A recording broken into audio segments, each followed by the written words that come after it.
Hello and welcome to episode 30 of Matchett and the Other Guy. And you join Kevin and me outside my home as ever on the banks of Lake Wylie in absolutely gorgeous sunny spring conditions, Kevin. Yes, I think picturesque is the word for the day. It is absolutely fantastic. And for me, being born in England, this is perfect temperature for a summer's day. The thermometer is registering 80 degrees. I imagine it's just actually a little under that, mid-70s. But if you could arrange for Charlotte to remain like this for the rest of the year, I'd be absolutely delighted with it. I think we should send an email to the town council or something. Yes. Saying hit the pause, on the weather app, hit the pause button. Yeah. I love living in Charlotte. It's wonderful, and living down on the lake here is a real blessing. That said, however, and I'm sure we've mentioned it before, the June, July, August months of North Carolina and Charlotte with that incredibly high humidity just don't sit well with me at all. The rest of the year is fantastic. However, episode 30, I don't know what we're going to be talking about. You do, Kevin, so kick us off. What are we talking about today? Well, weather actually kind of ties in, I guess, in a way. Oh. This is the time of year when schools are starting to wrap up. You know, every system kind of has their own schedule in the region, but schools are wrapping up, and that leads to summer vacation. So, yes. Looking back on summer vacations, what you did as a child when school ended, and you know what the schedule was, and such like that. Yes, well, you're going to have a far greater grip on these facts than I will, because you're still involved with it now, being a very decent family guy. With me being a bachelor, I'm kind of out of touch with what happens around schools. But my memory of growing up in England, our summer holidays, summer vacations, summer holidays, I think were around 6 or 8 weeks long. Okay. And most of that, again, something we've chatted about many times, most of that I used to spend on my own, camping out in the forest, the pine woods and the oak forest, the chestnut woods of the manor in England. Yeah, you just kind of saw lesser of your mates until you returned, really. Really, because you're so far geographically from each other, correct? It was really a period of isolation, but I was okay with that. And again, I could get down to the village, but it was a day's trip for me to do that, really. You know, I did do it. I did go down to friends. But most of the summer holidays were I spent on my own. But again, thinking about this gorgeous weather that we're having now, this beautiful clear blue sky, and I just said when we started chatting a little earlier that this reminds me of a summer's day in England. It absolutely does. And my memory of those summer vacation weeks in England were exactly like this. And I just spend every waking hour as far as possible, as much as possible, out of the house.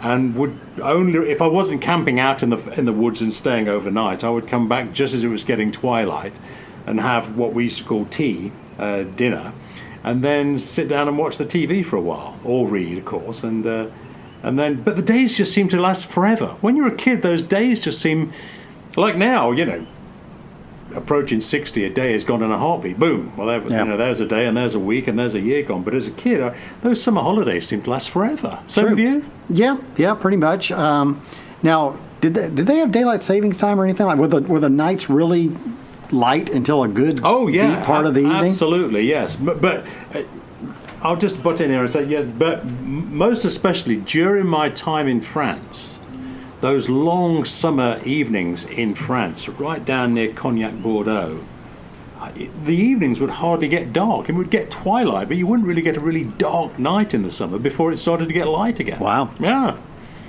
Yeah, here, of course, being in this area of the country, it's about on a good night when it's deep summer, you're light till about 9 o'clock. Yeah. And of course it ebbs to that right now. It's getting deeper and deeper, longer and longer as we're getting towards summer.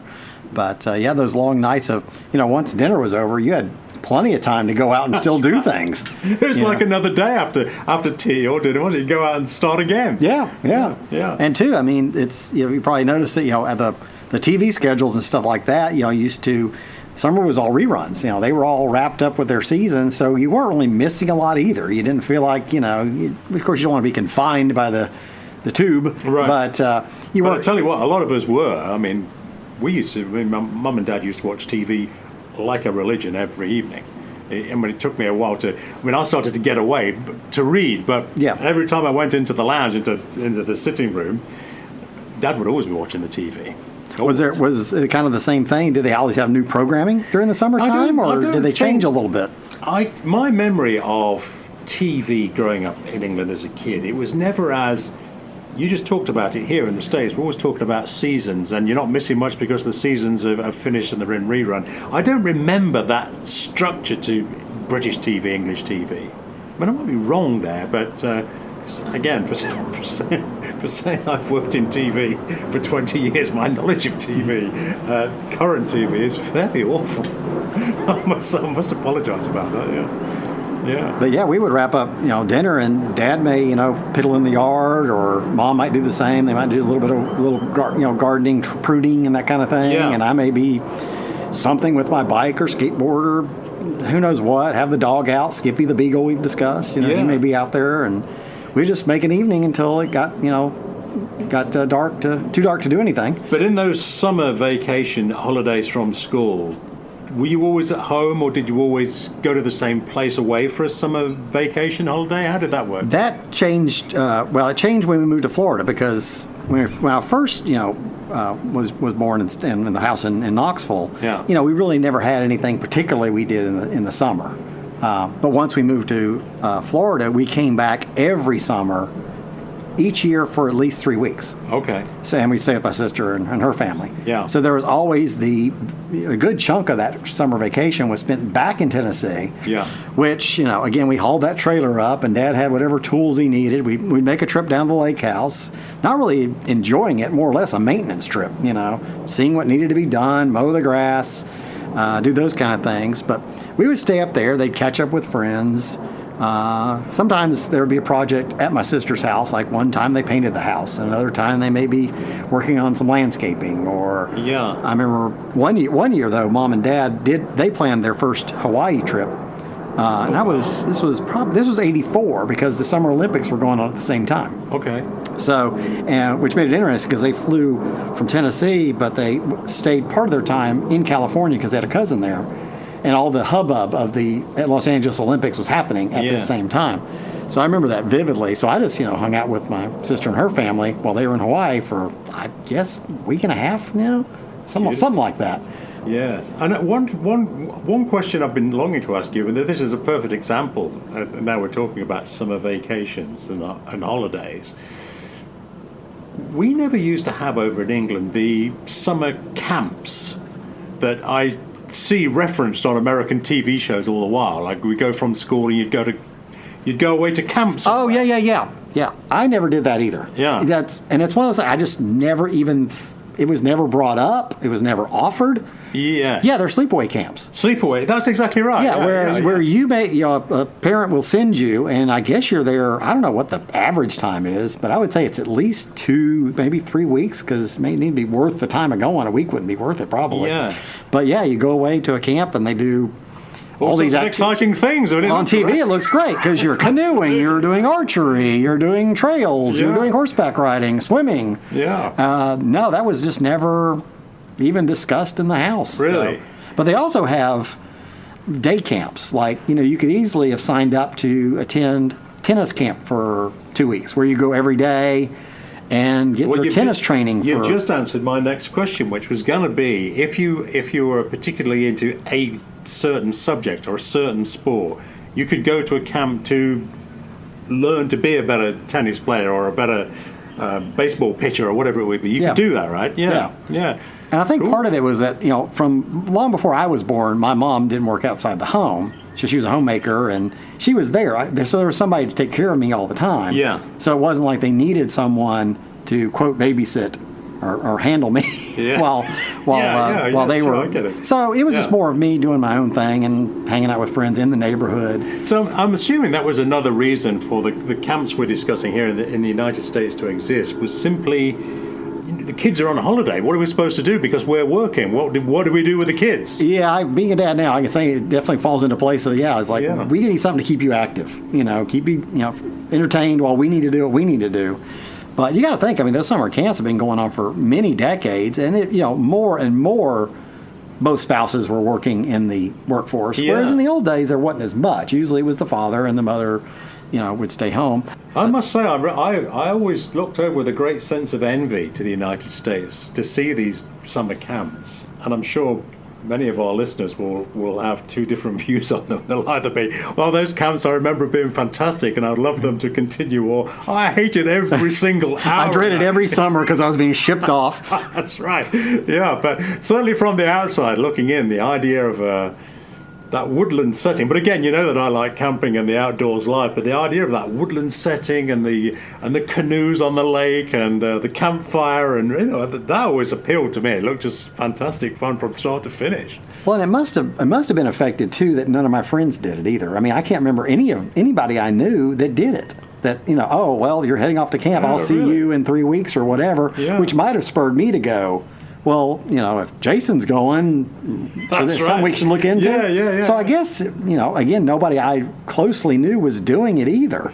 So it just wasn't a thing, I guess, in my neighborhood or close people that I knew. Yeah. Well, you've taught me something there. I always say that whenever we have these conversations, I always end up learning something from you, but most especially about life in the States, because I always thought it was almost compulsory that all children went to these camps. Again, but I'm basing this on my knowledge of watching TV over in England. But I thought everybody went to these camps every summer. It was almost like a compulsory thing to do, but I guess not. No. Yeah. Now, something else that just spurred my memory of this, and it wasn't really something that I attended, but a lot of churches do what they call Vacation Bible School. Okay. And that's not, of course, a sleepaway type thing, but your church may do it for a week or maybe 2 weeks, where the kids can come for the day. Yeah. And, they learn lessons about the Bible and such like that related to your religion. Okay. And they play fun and games. And too, it's something you pay a fee for. So they're getting, educated in that realm, and they're also being babysat also. Yes. I do remember when I was a teenager, we were getting ready. I helped the church out because all the older kids helped with the Vacation Bible School. One year I volunteered to help, and we got it all set. I mean, we spent days of that first part of vacation getting it ready and all that. But my vacation that we were going to Tennessee fell right just as it was beginning. So I just got ready for them to have the kids, and then I had to leave. But it was fun anyway, and I knew I just knew I wasn't going to be there for that part of it. But it was a lot of fun getting it ready. We're setting up games for them and getting the rooms ready. And well, you're an organizer, aren't you? It. See, you like to do that. You like to organize things. Yeah. It's part of your makeup. Yes, I'm sure that would have been fun. And you've just jogged my memory here. And I never went to these summer camps. But I used to be, as a teenager, 12, 13, 14, that sort of age, I was in the Army Cadets and at the Royal Anglian Regiment, which was an infantry regiment. And there was a summer camp that we used to go to through the cadets. So I did used to go away. Okay, that's the first time hearing of that. Yeah, on these annual military camps. There were army camps. And go on exercise and different things for a couple of weeks. Yeah, I think for about 2 weeks. And I do remember I had great fun on those camps too, because again, it was all outdoor activities, and I enjoyed that very much. It was second nature to me. So we will be camping out on Aldershot, for example, which is it's been a military training ground in England seemingly forever. I mean, the troops of the Great War would have trained at Aldershot, and there's lots of rifle ranges down there, and acres and acres and acres of forest to camp in, and trails to walk along, and all that sort of thing. So, and then we would also stay at decommissioned army barracks. So they weren't in the best condition, but I guess at the time, in the 60s and 70s, a lot of these camps they were basically Mizzenarts, but they were, although they were closed down, they were maintained, I suppose, just in case of an emergency, where soldiers would need to occupy them again. So our regiment, as all the army cadets, would stay in these kind of decommissioned camps. But again, my memory of it was just great fun. It was just an adventure. What great memory for me was we were out in the field, and we were at a rifle range with two rifles, and we were shooting down range for most of the morning. And then lunch would arrive with the cooks, would arrive with trucks and trailers and set up these huge kitchens. And I was just amazed at the logistics of it, and great big vats of beef stew would suddenly appear from nowhere. But my memory of it is not, it was just an awful experience. The food was extremely good quality. Wow, I was just very good. amazed. I was just amazed that the army cooks could do this at the drop of a hat. You're like, boom, there's a kitchen. And 15 minutes later, 300 people had been catered for. I thought this is a great example of the military doing what the military doing very well, yeah. So, and you went every year? Every year, yeah. Sort of. I remember 12, 13, 14, 15. That sort of, yeah. That sort of age. The same friends would attend. Pretty kind much of the same so. group each time. I mean, the Army Cadets are a little bit like boot camp training for the real military. Parents would sometimes send their children to the Army Cadets to give them a different experience of life or to make them more independent or self-sufficient, and you could tell instantly within a couple of weeks that some kids were going to take to this and some kids weren't. Oh, I can totally see that. Yeah, absolutely. You could just, and you know, we talked about in another one of our episodes the essential need for common sense.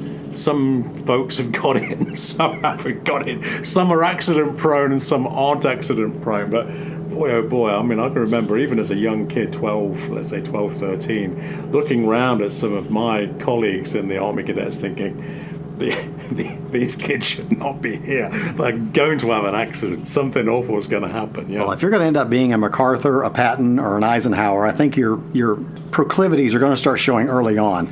Yeah, so it's just things like an awareness. I don't know what it is. It's common sense is a difficult thing to explain, isn't it? It's just an awareness of you have to be aware of what is happening around you all the time. I mean, most especially on a rifle range for obvious reasons, but I do remember some kids simply couldn't get it in their mind, couldn't understand the potential danger of handling firearms. Oh. I can't explain it. It's not there. I mean, not all of them. A small minority I'm talking about. But everybody was well supervised, so it wasn't a great risk. But some kids would be given a firearm and would then start to turn around with it towards his colleagues behind. You know, like unaware that you always point a rifle downrange. It doesn't go anywhere but downrange. Exactly. But how do you not get that? You know, and it used to drive me crazy, and I had no sort of responsibility other than just trying to help colleagues. Like, point it downrange or at the ground, but don't point it anywhere else. But some kids got it and some didn't, you know. Oh, 100% agree. And the same with anything. The same with lighting a campfire or putting up a tent. Some of us would grasp instantly that if you're trying to build a campfire, you need to keep the materials of the campfire dry, or fine dry materials. Some kids couldn't ever see that. You know, trying to light it with damp straw and getting frustrated because they couldn't figure out why the campfire wasn't going. You know, it's odd things, but it was straight off subject a little bit. But yes, that's my memory of summer camps. It's not the wonderful summer camps that I used to see you guys get up to by watching TV in England, but military-style camps. Well, again, I don't get lumped into you guys because I never got to go, but never even, again, thought about it until later on. Yeah. But yeah, today there's just so many, there's those kind of camps, and then there's so many of the day ones. I mean, it can be anything. It can be gymnastics camp. It can be, again, tennis camps, I'm sure, are very popular doing this, and there's just all kinds of different programs. Yeah, and we never had, in my experience, we never had that possibility. We would never go away to a camp to study to become a better golfer, for example. I mean, golf in England back in the 60s and 70s was such an elitist sport anyway that 99% of the populace could never afford to play golf even if they wanted to. And I used to have a right where the manor house, the grounds of the manor house where I grew up, I mean literally right next door was a beautiful 18-hole golf course. Oh, really? Yes. So I'd walk through the woods and stand on my side of the fence, sort of looking out over these beautiful manicured fairway. But never in 1,000 years did I think it would be cool to play that. It's a bit like when I've talked about before, the idea of going to college was going to happen to other people. None of my friends were playing golf, that's for sure. Was it pretty busy? It was it was very busy, but I never got the impression that folks playing golf in England in the 60s and 70s ever really enjoyed themselves. It just seems to be I would stand there listening to them, and they'd be shouting and screaming at each other, and play away. Where's the ball going? Watch what you're doing. And I thought, where's the fun in this? No one seems to be actually having fun. Like when we play golf, you're pretty good at golf, and I'm very terrible at it. But we always have fun. I mean. And I love to play golf with you. One of your great lines in golf that always sticks with me is forward progress. Providing the ball is going roughly the direction of the pin, that's forward progress, and we're playing golf. It'll eventually get there. That's right. Well, that reminded me a little bit. Growing up, a lot of the time was spent at the pool. Okay. My parents we lived in the Dean Hill subdivision, and we were connected, on the other end of the subdivision. The property butted up to Dean Hill Country Club. Yeah. And we Mom and Dad got a membership for, I guess, social and the pool, because they like to do like some of the dinners and stuff like that. They weren't there all the time, but they would attend certain functions at the place. But the golf thing was never part of it. Dad, A, didn't have enough time, I don't think, to play, and B, it just wasn't in his repertoire what he wanted to do all the time. Right. So he never had a golf membership, but Mom definitely wanted the pool. So I can remember so many afternoons spent at the pool. We would, Dad was at work and I was on school break, and again, Mom was a homemaker.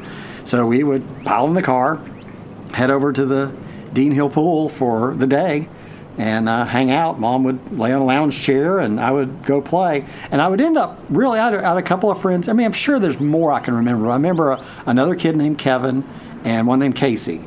And they were all, I wouldn't see them the rest of the year. It was only when we saw each other in the summer, because we went to different schools. Yeah, okay. But we would always reconnect at the pool. That's great. And, you'd play shark, where a bunch of people jump off one side of the pool and try to make their way up to the other without getting tagged. Oh, okay. And yeah.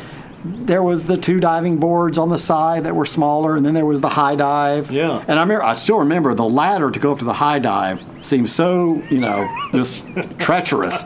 It was straight up and down, not even an angle. Yeah, I can imagine it, yeah. So I didn't do a whole lot on that, but you generally just work your way up there and then get to the edge and just run and just flail your way down, feet first.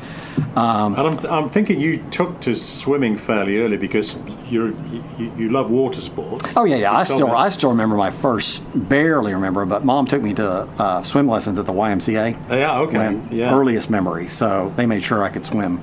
Yes, but my dad was the same. My mum could not swim, never swam in her life, but Dad, he instilled in all of us, his kids, the necessity to swim. I think he saw it as a survival skill, especially when we're out in the country. It's like, you've got to swim. Of course, you've got to swim. And again, I can't remember my earliest recollections of being in a pool, but I've always felt at home in water. I've never been afraid of water in any way.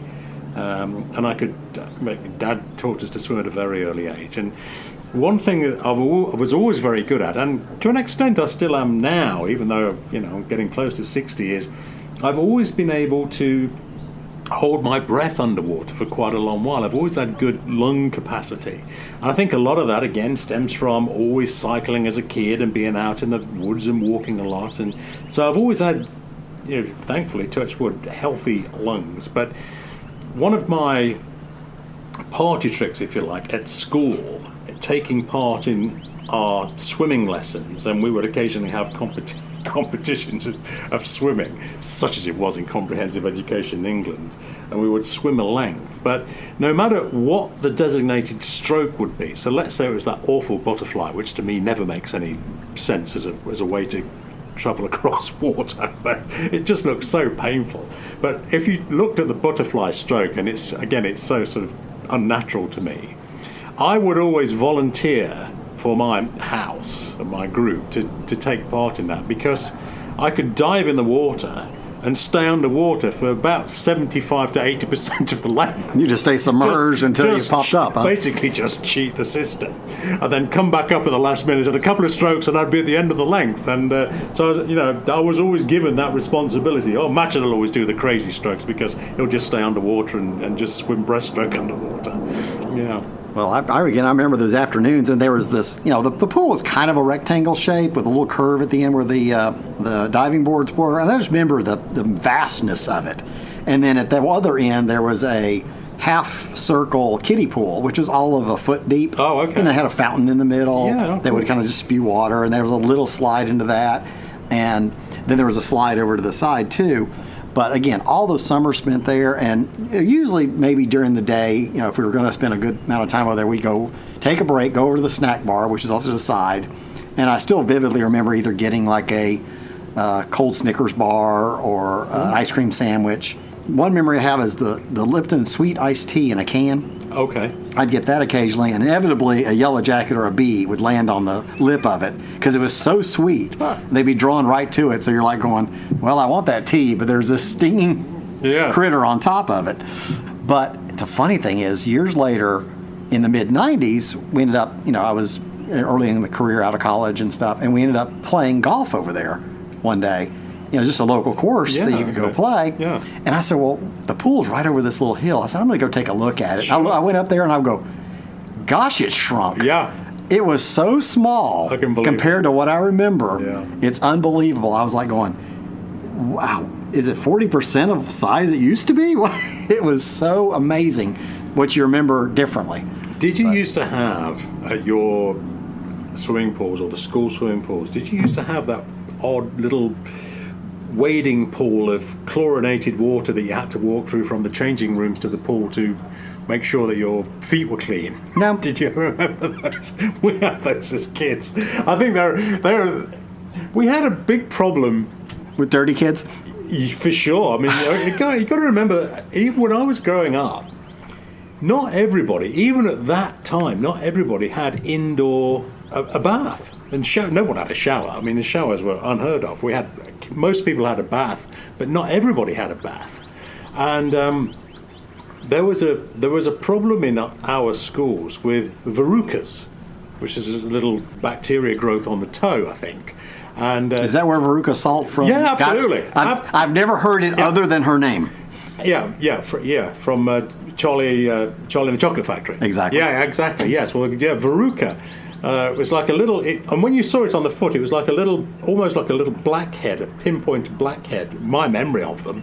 But they were bacteria growth, and to get around that problem, I mean, this was across England, again, all in the 60s and 70s, we would have this like heavily chlorinated foot bath that you had to walk through to get from the changing room to the pool. There was no way of avoiding it. But clearly... No, I've never even heard of one. Clearly some kids... and the water was freezing cold, that was the thing, and people would sort of try and tiptoe. But I mean, it's just 4 inches of cold water. It was not the end of the world. But still, I do remember some kids would try their very hardest to jump over it. It was probably 6 foot long. Anything to avoid going in that foot bath. And having your feet cleaned, yeah. Well, I mean, you see, I just don't remember it being at that time. But of course, I've seen it much more through the years. Please shower before entering pool, and there'll be a little shower. Yeah. In Leesburg, when we lived in Florida, I think I only went to it one time, but the municipal pool at the community center. I went with a friend for something, and to go to that one, you had to go through a little maze of pipes that were spraying water horizontally. Right. So it would shower you before you could get inside the gate. You had to like throw your towel or whatever over the fence and let it land dry, and then you had to run through that. So they had their way of making sure that you got soaked before you went in. This always happens when you and I sit down to record these podcasts, but I had completely forgotten about the anti-verruca foot bath that we used to have in the swimming pool. But again, I remember my knowledge of all swimming pools of that time. They were everywhere. And in Loughborough, the closest town to where I grew up, there used to be a town swimming pool, but it was known as the bathhouse.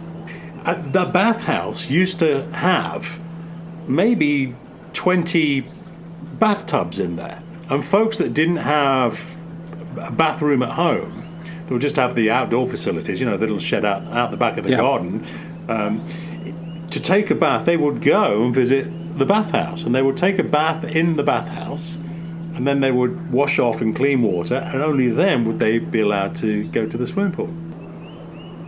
At that time, you see, in the 60s, we were only just getting over the real awful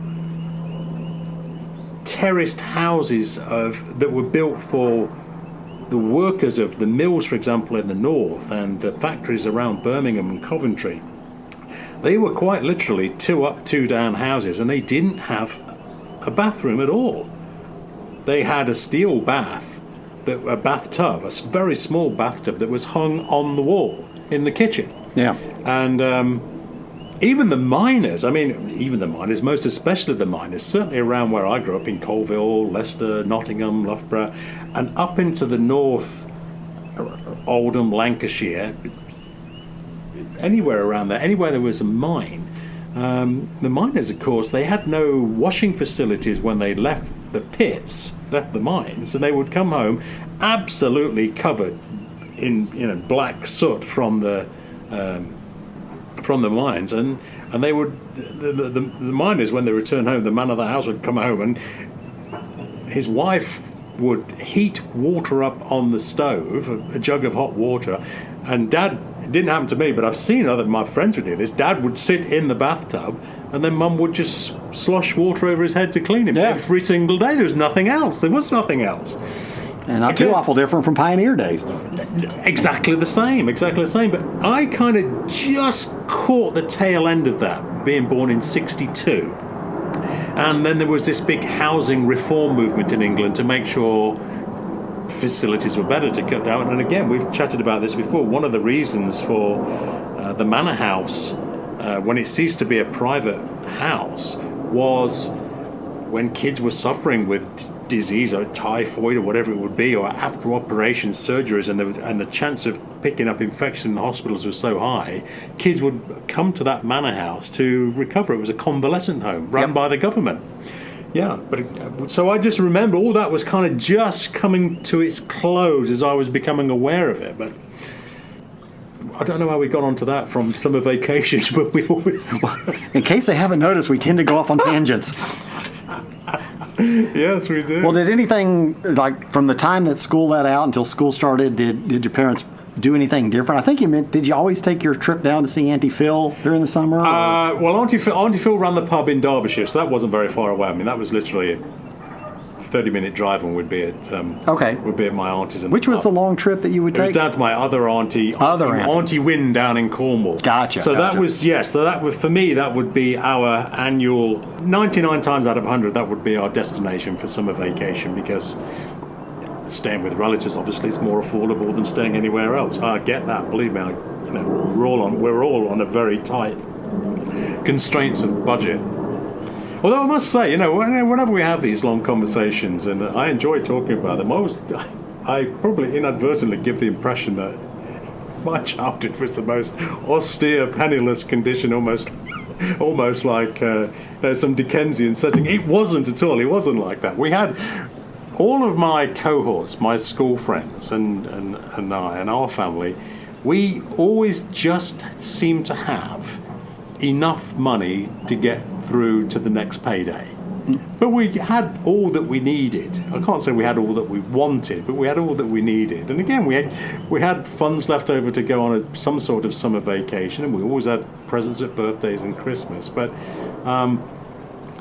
everyone back then in my group, the parents were always paid weekly. I was paid weekly when I started as an apprentice. And so, yes, there's no question that the family always had infinitely more money on Friday, on payday, than ever they did on Thursday afternoon, because everything was gone by then. Yeah. Well, I mean, some of the greatest bits of fun are free. So, we talked about this many times, haven't we? On the air and off the air. But money most definitely does not buy you happiness. It just simply doesn't. You're right. The best memories in life come from times of hardship, frankly. I think that's pretty true, isn't it? I think it's that time when, can you remember when we hardly had anything in the pantry, and then Auntie Phil arrived and we invited her into dinner, and we hardly had anything, and we still managed to make a party out of it. And they're the things that's the memories. They're the memories that you want. Yeah, there's no question. Yeah, money. Yeah, I mean, I spent 10 years pretty much working in a world of Formula One, which is just submerged in crazy amounts of money, and a lot of the drivers, of course, are multi-millionaires, and I'm not sure many of those folks were happy, really. Again, and when I think back to my time in France, sitting around the dinner table with Monsieur and Madame Fauconnet, who, again, just like my parents, had enough money to get from week to week, they had fun every day. Yeah. Yeah. Fun every Well, it's day. like, I mean, I look back in my career, and those first days working with people that I went to college with, we were all starting salaries and stuff like that. Yeah. And sure, we paid our bills and all that, but gosh, we were always doing something fun. Yeah. You're young and fancy free, so it's a lot of it, Yeah, absolutely. What you came out with a wonderful phrase when we talked about this before, about living with not very much and having a great time. What was that phrase you described it? Being paid like a pauper but living like a king or something. I remember you saying something along Maybe those something lines. like that. Yeah, Yeah. I think that's exactly right. I think that's a great way of looking at life. Yeah.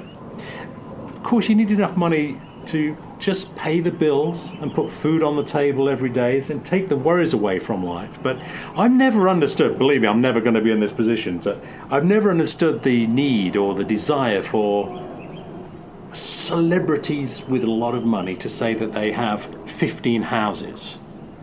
Well, where's home? Yeah. Or I've got a collection of 150 cars. Well, I mean, if that's what you want to do, I absolutely get that. You're free to do whatever you want with your money, but how many of those 150 cars do you want to drive? You know, and it's that sort of thing to me. I would rather just have somewhere to call home and a few friends that are genuinely worth the name friend. And I think that makes a big difference in life. Beyond that, you don't need much. No. Well, I think I can't say who this was attributed to, but it's always stuck with me. There was somebody famously said, I think it was a multi-billionaire or something, said, there's only so much steak you can eat in a day. It's like there's only so much that you can enjoy and do with what you have. Yes. So I like that's a good point too. It really is. This idea of the advantages of having, again, this is never going to happen to me. Perhaps it'll happen to you, most certainly won't happen to me, having a private jet. I can see the advantage of thinking, please get me away from that airport because I don't like flying, as we've talked about before. But if you had to get from A to B, the idea of jumping on a jet, gone. I get that. But I don't need to own a jet. I don't need to do that. You're right. Yeah, I think a lot of things are going to happen before I have that worry. A number of cogs are going to have to perfectly mesh before that's going to be an issue. Yeah. But this thing about 10 or 15 homes around the world has always been a complete baffle to me. Like, which one of those is, where do you want to live? Where do you really want to be? Do you have staff in all of those homes? Do the staff that are taking care of those homes, do they really know who you are? Do they really care about you? And I don't think so, really. I don't get that. Mind you, if I was in that position, I'd probably think about it completely differently. So of course, yes. Well, being a billionaire, of course I need 15 homes around the world and a private jet. As I will never be in that position, it's not going to be a problem for me to worry about. Well, I hope we'll find our simple pleasures this coming summer then. Oh, are you saying we're up on time? We are kind of getting toward wrap-up time. Yes, I'm just reading between the lines of what you just said there. Yes, well, we better think... A bit like a summer vacation, that soon went. Well, good. I'm glad. Yeah. Goodbye. Enjoy your time out there. Yeah, bye for now. Well, good. That went well.